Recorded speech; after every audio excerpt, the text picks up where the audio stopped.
One question a lot of musicians and aspiring musicians tend to ask is this: should I learn music theory or should I learn how to play by ear? Do I need to spend all these hours learning how the music works in a structured sense, or should I just learn how to play as long as it sounds good? Well, my answer to that question is you should learn both. Before we get into the meat of today's video, I just want to remind everyone that this isn't meant to insult or look down on anyone. In fact, it's meant to encourage and educate everyone. And what I'm going to say isn't the only way to go about it. Remember, there's more than one way to skin a cat. What I'm going to say is through my own experience, my realizations. This is my opinion. This is my 2 cents. Let's get to the video. We're going to discuss both music theory and playing by ear, and we're going to delve into it and study it and see why I think and why you're going to think after this video that both are equally important. First, let's talk about music theory.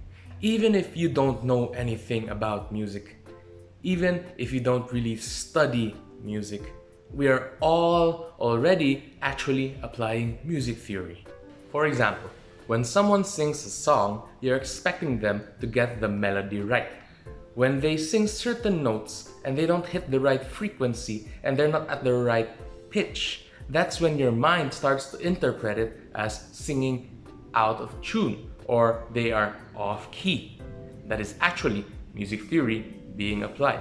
Another example is this: when you want to sing in harmony with someone else, what you're actually expecting is that there are a numbered set of notes that you are allowed to sing in that creates a harmony with the melody.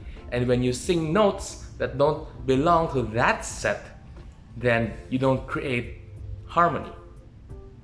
That is actually music theory still being applied. Last example is about rhythm. Every song, every piece of music has a certain beat,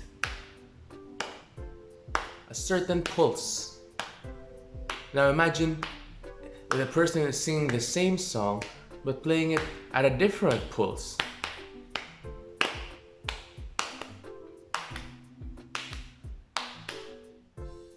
It gets really confusing. That is actually your mind still interpreting that a song should be sung at a certain pulse, and every other instrument or every other person singing that same song at that same time should be at that same pulse. That is still music theory being applied. Next point is about having and understanding your systems. It's no secret that even in life, having systems, having a schedule, having a set of processes makes everything better. You have a daily schedule, you have a morning routine, you have an evening routine, you have a budget, you have a workout routine, you have a diet, you have a set meal plan. That makes everything more efficient, more effective, and you get more things done. Now that doesn't mean that you're going to follow it 100% of the time and that you're only going to change it over your dead body. But having it, adjusting with it, and integrating it to your life makes it a whole lot easier for you to get things done and be productive, and makes it so much easier for everyone around you to work with you. It's the same in music. You have the same keys, the same understanding of notes, the same speed, the same rhythm. It's a set process. There's boundaries and there are parameters within music theory that make it so much easier for you and the people around you to create music, to comprehend music, to remember music, to visualize music, and make music together. Last point is that it is a universal language. Imagine even if you just had 10 people in a room and the things that came out of their mouth were all different. Even if they said the same things, imagine if it had different meanings.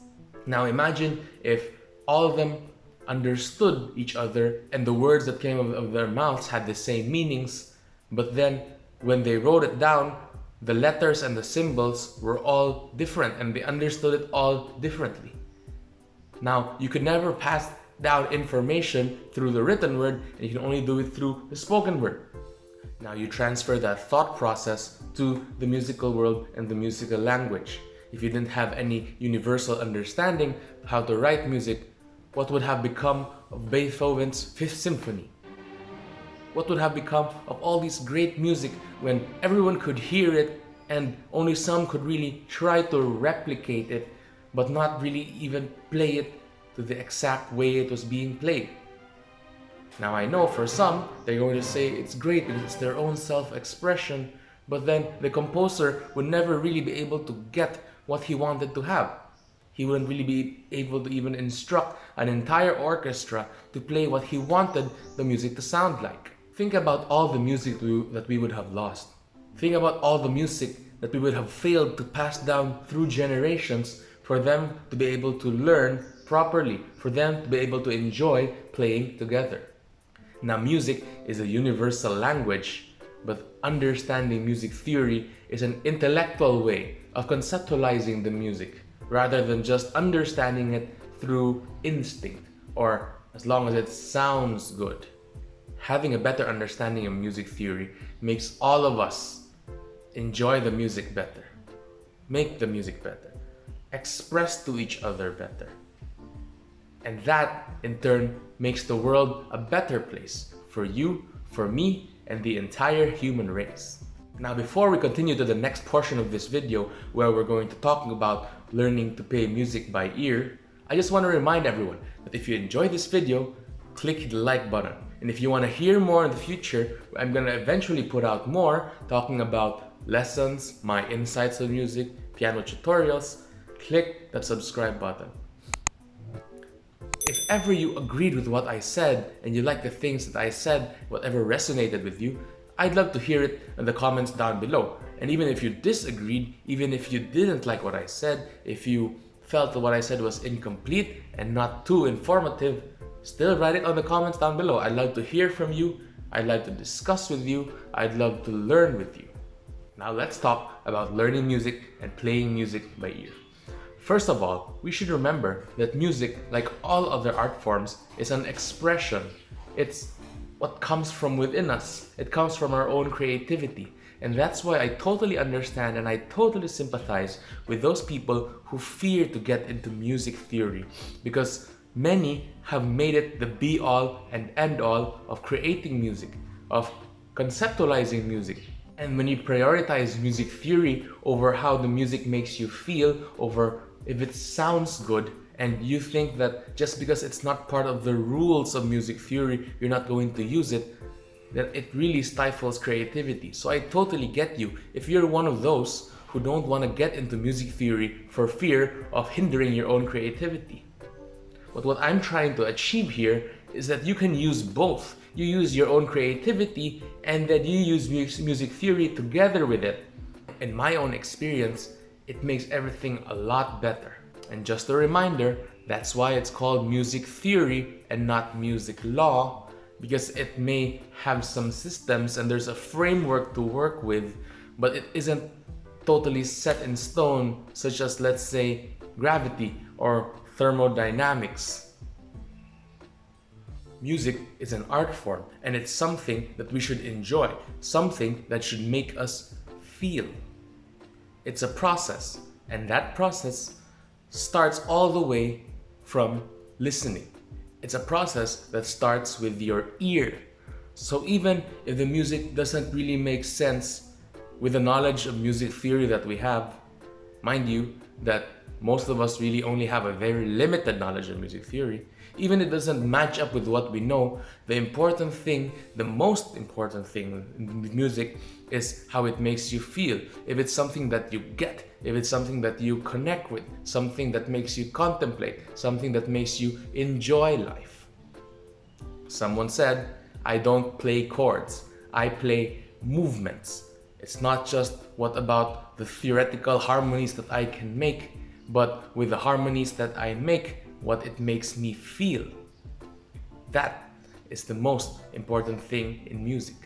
Slow to speak, slow to get angry, and quick to listen. Listen. Use your ear. The next point is that when you continue to learn music by ear and you learn how to play by ear, you also develop your hearing. You develop your listening skills.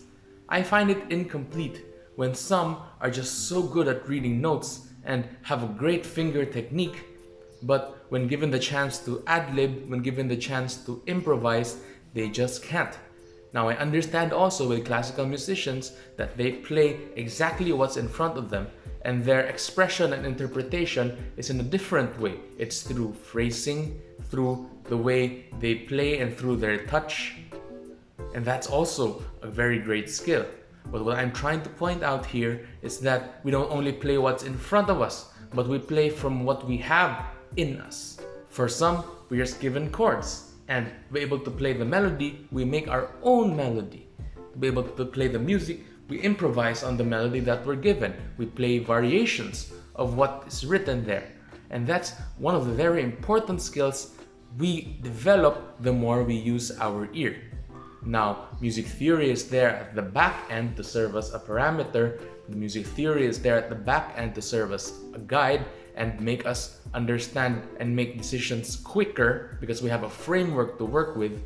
But the important thing there is that we use our ear. Is what we are creating are the rhythms, the harmonies, and the melodies we're making from within us. Does it sound good? Does it make us feel in this way? Or if I do it in another way, will it make me feel another way? Now, an important reminder is that some are just born with the ability to use their ear. Some are able to find the chords to the melodies that they want to play over. Some are able to just hear a song and play immediately the melody and the chords to that song. And that's a really great inborn talent to have. But I just want to remind everyone that majority don't really have that inborn skill. I, for one, didn't have it. When I saw my peers being able to do that, it just made me so envious.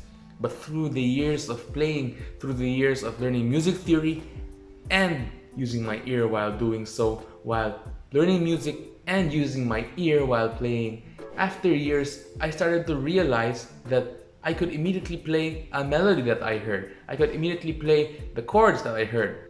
It really just developed over time. So keep practicing and keep listening. So there you have it.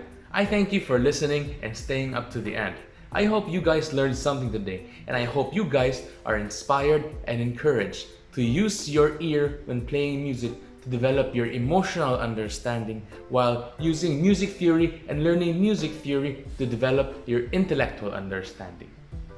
If you enjoyed listening to my video and you want to hear more, then make sure to click that subscribe button and click that bell button to have the notifications straight up to you once I release those videos. Let's go through this journey together because you are going to help shape it. You've been watching Kade and Keys. See you next time. God bless all of you.